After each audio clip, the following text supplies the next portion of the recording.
Նա երկու օր մնացել էր փաստացի գրեթե տեսողությունից զրկված, ապնդումները իրականացում են ընդդիմության կամ ընդդիմադիր հայացք ունեցող անձանց նկատմամբ։ Գործը քննեց արդեն մեզ բոլորիս հայտնի դատավոր Արտուշ Գաբրիելյանը եւ որոշել էր, միջնորդել էր դատախազին հետապնդումը դադարեցնել։ Վանկարկել է Նիկոլ Դավաճան, Նիկոլ Ցեղասպան, Նիկոլ Թուրք։ Արմնու լրատվականի հարգելի հետևորդներ, մենք մեր տաղավարում հյուրընկալել ենք փաստաբան Արայիկ Պապիկյանին, վերջինիս հետ կզրուցենք Երևանի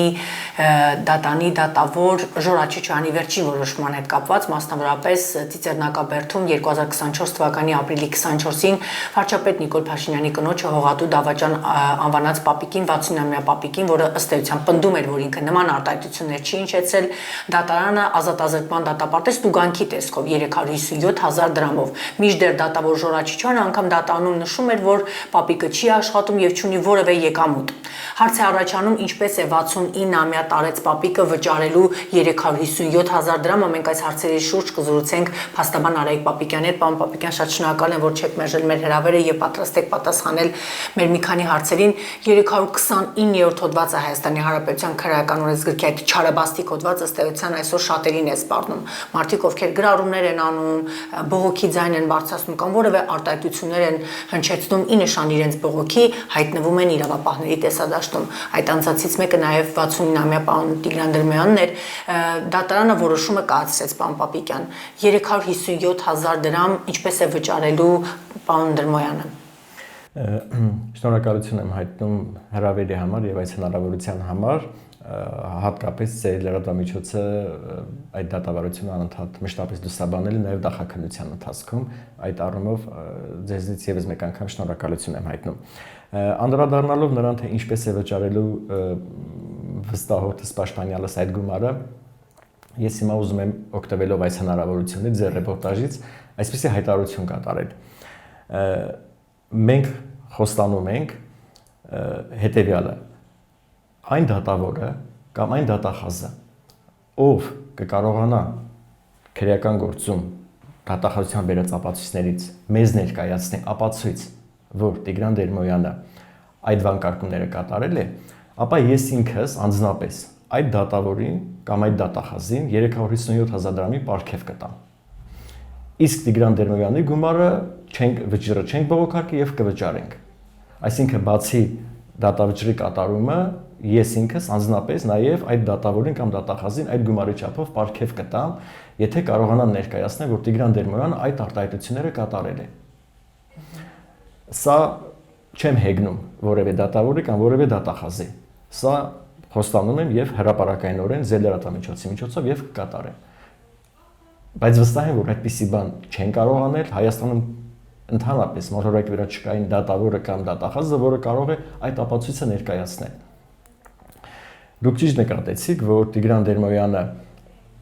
լինելով թոշակառու, իսկ ինչպես նաև նախագահ դատավորը հայտարարեց, ստուգել էր ՊԵԿ շտեմարանով, նա եկամուտներ, աշխատանք այլ որևէ միջոց չունի, նրա նկատմամբ սահմանեց տուգանք պատժի տեսակը, իսկ մենք հասկանում ենք, որ տուգանքը չվճարելու դեպքում պրոբացիայի ծառայությունը կարող է դիմել դատարան, պատժի տեսակը ավելի խիստ պատիժ ընտրելու, տվյալ դեպքում դա կարող է լինել ազատազրկման ձևով։ Առաջ անցնելով ուզում եմ հիշեցնեմ, որ դե բնականաբար դատավոր եւ դատախազը չգիտեին, որովհետեւ գործընթերից չէին էլ նայել, Տիգրան Դերմոյանը առողջական խնդիրներ ուներ, նաեւ տեսողության խնդիրներ, երբ նրան ձերբակալել էին եւ տարել ԶՊՎ, նրանից արգրավել են խուզարկությամբ այդ ժամանակ նաև նրա աչքի կաթիլները եւ նա երկու օր մնացել էր փաստացի գրեթե տեսողությունից զրկված այն աստիճանի, որ երբ ԶՊՎ-ից բերեցին քննիչի մոտ, նա չէր կարողանում տեսնել, թե ինչ փաստաթղթեր իրեն ներկայացնում կամ ինքը ինչ պիտի ստորագրի։ Եթե նա այդ բանը չունենար փաստաբան, պաշտպան, ապա նույնիսկ դա տեսողության խնդիր ուներ։ Հիմա այս անձին դատարանը գտել է, որ պետք է պատժել առանց հաշվի առնելու նաև նրա առողջական վիճակը եւ այն մի քանի կոպեկները թոշակը, որը նա ստանում է, դա տանեն բյուջե, որը հետագայում հավանաբար կփոխանցվի Աննա Հակոբյան հիմնադրամին։ Բնականաբար մենք չենք համաձայնվելու, բայց այստեղ խնդիրը ոչ այնքան տուգանքի չափի մեջ է, այստեղ նույնիսկ 1 դրամը մեզ համար ընդունելի չէ։ Այստեղ խնդիրը երևույթը ավելի խորքային է, որի մասին ձեր հարցի մեջ դուք հնչեցրեցիք, դա այն հետապնդումն է, որն իրականացվեց 329 հոդվածի։ Շատերն են այսօր հայտնվել այդ խնդրի առաջ։ Այո, դուք ճիշտ եք նկատել, նոր քրեական օրենսգիրք Հայաստանի Հանրապետության, բացի 329-ը, ունի մի քանի այլ հոդվածներ եւս, մոտ 2 տասնյակ հոդվածներ, որոնք գրվել են Փաշինյան ընտանիքի կամ ՔՊ կուսակցության համար, այսինքն եթե ձեր խոսքի մեջ իրենք տեսնեն քննադատություն, դա կարող է որակել ատելություն, բռնության կոչ, ընդ որում շատ իրենք նրբանկատ են եղած, աշակերտների մեջ եմ ասում, հեգնում եմ, իրենք այդ բռնության կոչը պայմանավորում են նաև օրինակ քաղաքական գաղափարախոսությամբ պայմանավորված եւ տասնյակ հարյուրավոր մարդիկ այսօր Հայաստանում հետապնդվում են հիմնականում, ոչ թե հիմնականում, բացառապես հետապնդումները իրականացում են ընդդիմության կամ ընդդիմադիր հայացք ունեցող անձանց նկատմամբ։ Մի օրինակ կբերեք պարոն Պապիկյանից հետաքրքիր է։ Այդ գաղափարախոսությունը ո՞նց է դրսևորվում, ինչ այդ արտահայտությունն է։ Շատ լավ։ Դիցուկ իմ լավ ընկեր, իմ լավ բարեկամ, իմ լավ գործընկեր Մուշեղ Շուշանյանը 23 թվականի սեպտեմբերին Facebook-յան գրառում էր կատարել միտքը բառացի եթե չեմ հիշում հետևյալն էր Կիկոլի նմաններին թե Կիկոլի աջակիցներին պետք է սատկացնել Կիկոլ բառներ օգտագործել բայց նա այլ հոդվածով էին որակել 330 եւ քննչական մարմինը եւ դատախազությունը եւ դատարանը գտել էին որ այդ գրառումը բռնության հրապարակային կոչ է ուղղված քաղաքական ուժին պայմանավորված իրենց գաղափարախոսությամբ հետաքրքիր է որ այդ գործը քննեց արդեն մեզ բոլորիս հայտնի դատավոր Արտուշ Գաբրելյանը եւ Շուշանյանի նկատմամբ նա տուգանք սահմանեց ազատ 1.5 միլիոն դրամի չափով թեև դատախազությունը ազատազրկում էր պահանջել եւ ասեմ դատախազությունը արդեն վերաքննիչ բողոքել է տարել ասում է պետք է գնա նստի այո ազատազրկման Շուշանյանը ավելի քան 4 ամիս գրել է կալանք այդ գրառման համար այդ նույն օրերին Հայաստանի Հանրապետության այդ հոդվածով քրեական օրենսգրքի դատախազության կամ քննչական մարմնի նախաձեռնությամբ նախաձեռնվել է մոտ 40 վարույթ, որոնց մեծ մասը այդ հոդվածով։ Բոլորը Նիկոլ Փաշինյանի կամ ՔՊ-ի աջակցության համար է եղել։ Ինչու եմ սա ասում։ Այդ օրերին մենք հիշում ենք ամբողջ ազգը 23 թվականի սեպտեմբերի 22-ից հետո Արցախի հանձնումից հետո բոլորիս մոտ էմոցիաներ կար։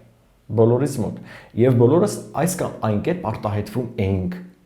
այդ ընթացքում նրանք ովքեր արտահայտվել են սուր քննադատաբար օգտվել են խոսքի ազատության իրավունքից բնականաբար դու պիտի քննադատես օրվա իշխանությանը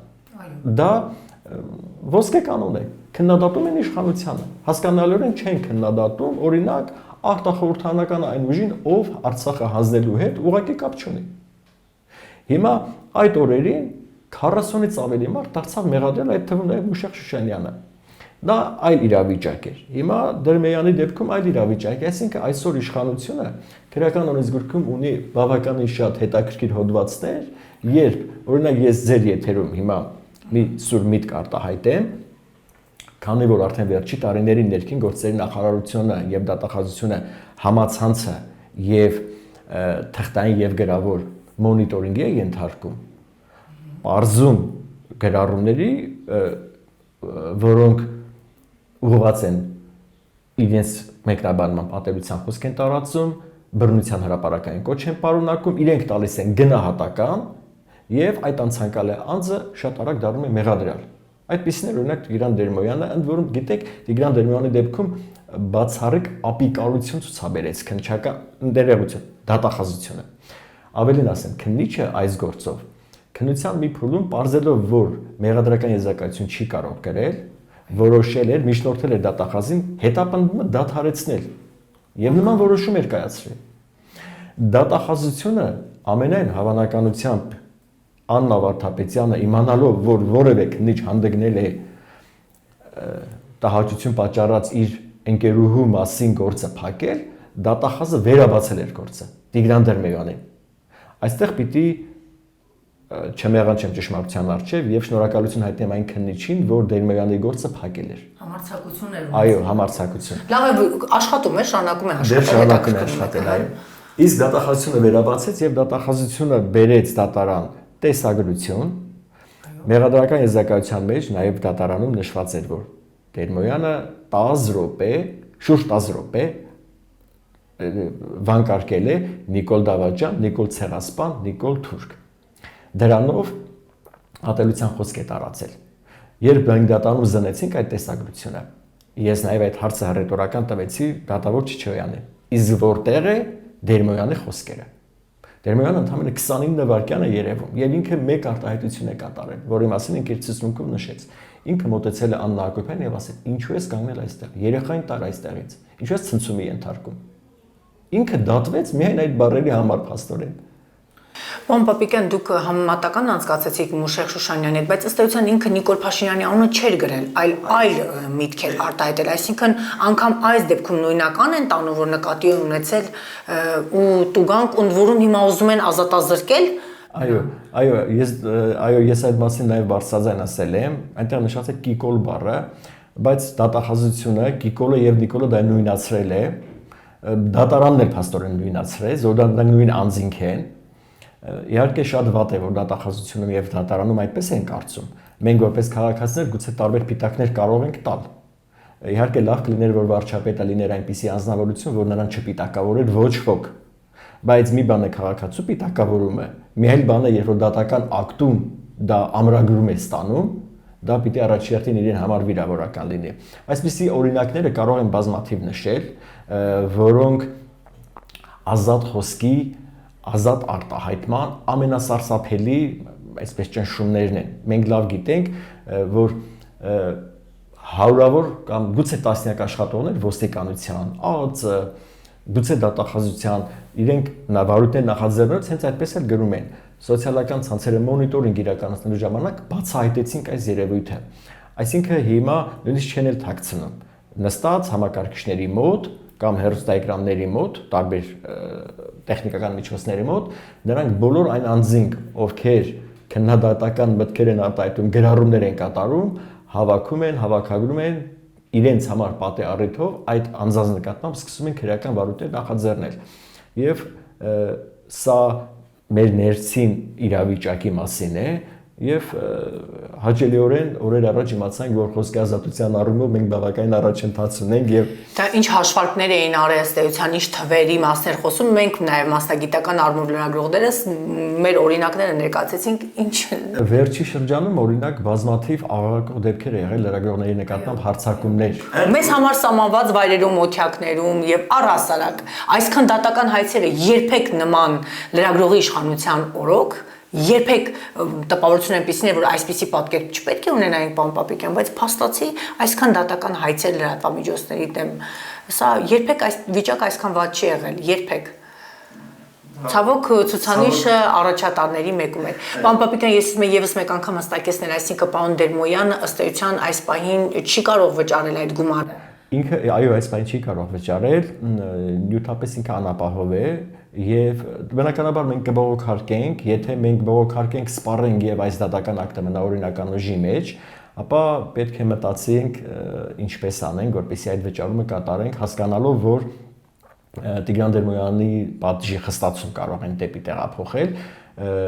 կփորձենք միջոցներ ձեռնարկենք, ես անբուժելի լավատեսեմ հույս ունեմ վերադասացյանները կնկատեն, որ Տիգրան Տեր-Մոյանը այդ արտահայտությունները չի կատարել։ Խնդիրը նրանում է, որ ինչպես նաև դատարանում եմ նշել, ոչ ոք կասկածի տակ չի դրել, որ այդ օրը Տիզեռնակաբերդի հուշահամալիրում հնչել են այդ հրապարակային արտահայտությունները։ Այդ հանգամանքը կասկածի տակ չի դրվել, բայց դա վերագրել մի անձի, ով չի կատարել, սա ծայրահեղ, ապիկար վարքագիծ է դատախազության։ Ես չեմ ուզենա անձնավորված խոսել, բայց այն մեղադրողը, որը դատարանում իր եզրափակիչ ելույթով պնդում էր, որ պետք է մեղադրական վերդիկտ կայացնել, նա հղում էր կատարում ատելության եւ բռնության խոսքի մասին միջազգային կոնվենցիաներին։ Այլ բան չուներ նա դատարանում ներկայացնել, պատկերացնում եք։ Երբ ես ուզում էի հակադարձեմ, ես հասկացա, որ հանրային մեղադրողի ճառին հակադարձելու որևէ բան չկար։ Այս մասով մաս կա անջատված, բարբերաբար ժողովրդական բևեռի անդամներին հրավիրում էին հարցաքննության, կան նոր մեղադրյալներ։ Այս պահին նոր մեղադրյալներ չկան, այո, ճիշտ եք նկատել, տասնյակ անձանց նորից կանչել են հարցաքննությունների եւ առայժմ այսպես հա սառեցված վիճակ է, հավանաբար ինչ որ մի փուլի երբ անհրաժեշտ կլինի որոշ մարդկանց հետապնդումները սկսեն, ապա կսկսեն։ Ես վստահ եմ, որ ուշ թե շուտ սկսելու են։ Այո, բնականաբար։ Այո, հանրությանը էժան կերակուր մատուցելու հերթական քայլերը իրենք բնականաբար անելու են։ Այդ նույն շարքից կսկսվեն բազմաթիվ այլ քաղաքական ուժերի հետապնդումները, մեծ ներկայացումների մենք շուտով ականատես կլինենք։ Փաշինյանն ասեց, հաջորդը դու ես պատվալում, բոլորիդ պետք է հավաքեմ եւ ԱԱԾ պատվալ ուղարկեմ։ Ես նույնիսկ ապշացեմ, ես ինքս բաց հրապարակային տեսքով գլխավոր դատախազությանը դիմում գրեցի։ Էկոնոմիկայի նախարարի հետ կապված ես ձեռարումը հիշում։ Ընթաց կար։ Որևէ արձագանք չկա, ես ձեր լրատվամիջոցով դարձյալ տեսա այդ ելույթից 1 րոպե քանի վայրկյան հատվածը եւ նորից գրեցի գլխավոր դատախազությանը եւ ԱԱԾ-ին միջոցներ ձեռնարկեն, որովհետեւ Վերջին Նիկոլ Փաշինյանի հայտարարությունն ասում գրություն եք ուղարկել գլխավոր դատախազություն։ Եվ դարձյալ արձագանք չկա, նույն արել է նաեւ էկոնոմիկայի նախարարին հաղորդագրության հետ կապված, տեսեք, երբ իրենք ատելության կամ բռնության խոսքը տարածեն մեր նկատմամբ, ապա մեզ իրենց կարելի է։ Բայց եթե նույնիսկ մենք դա չենք անի կամ մենք օգտվենք մեր խոսքի ազատության իրավունքից, ապա մեզ չի կարելի։ Ընդ որում կա չափանիշ, հստակ չափանիշ եվրոպական դատարանի եւ ԵԽՀ-ի որոշումներ կան, որ պաշտոնատար անձինք պետք է պատրաստ լինեն լսելու ամենասուր քննադատությունը։ Նույնիսկ կոռեկտության սահմանը անցնելու պայմաններում իրենք պիտի հանդուրժող լինեն։ Մեզ մոտ հակառակն է։ Քաղաքացիները միշտ խոսելուց պիտի շատ զգույշ լինեն սուրճ քննադատեն, իսկ իշխանությունը կարող է ներեցեք ոչ եթերային բարձրամար չափն անցնել։ Եվ դա անում են։ Եվ իրավապահ համակարգը, որովհետև սպասարկում է միայն իրենց։ Սա ցավալի իրավիճակ է։ Շնորհակալություն շատ, պարոն Պապեկյան։